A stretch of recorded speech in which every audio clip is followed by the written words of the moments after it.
Right, when I was in Durham in 1991, when I got remanded for the fight with the lad in the kebab shop, I was in there anyway.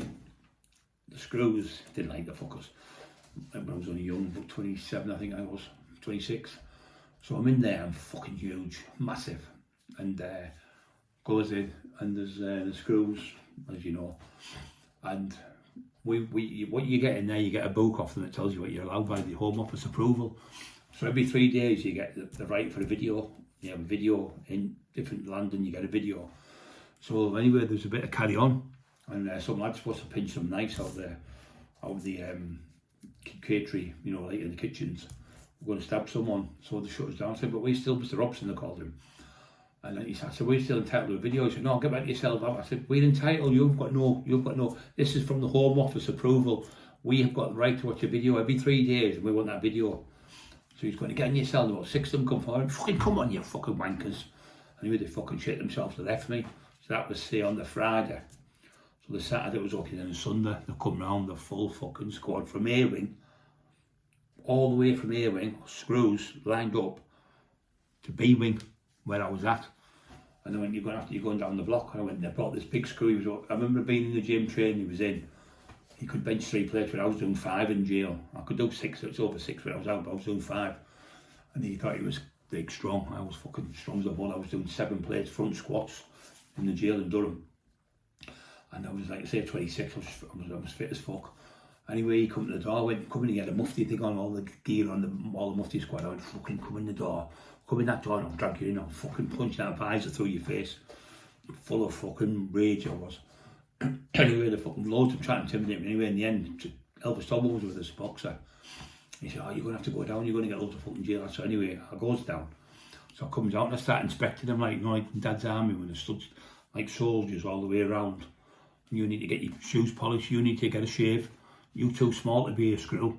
You're this, you're that. I'm going through them, like, took the fucking piss out, like you know, like a soldier man, like a general inspecting them, just to humiliate them, because they were trying to humiliate me. So anyway, I went right the way along and they put me in the cell. And there was a screw, a black lad called Moses. He was a screw, and he went, get in there and do your press-ups, your 500 press-ups. I said, well, you just come in with me. And we said, oh, you fucking last big mouth. It's all right, you've got a full team with you. And it was fucking loads, it wasn't 10, 20, there was about fucking 30 of them all the way around the fucking jail trying to intimidate me. So then they put me in the block. So then after that, I got in the block, then they put me in a fucking thing where they'd take me out with loads of screws and 2 dogs. So I was when the cockerel, and I'd come out on my own, there'd just be me, a bit like Charlie Brunson used to do, and they'd come out with 2 dogs and loads of screws. They'd put me in this big fucking cage. I was like a big silverback running on this cage. I was in this cage, it was caged all the way around, apart from the floor was concrete. And it was for like murderers and people who were psychopaths, and probably thought I was a psychopath. And they put me in there, and every day I was getting me food.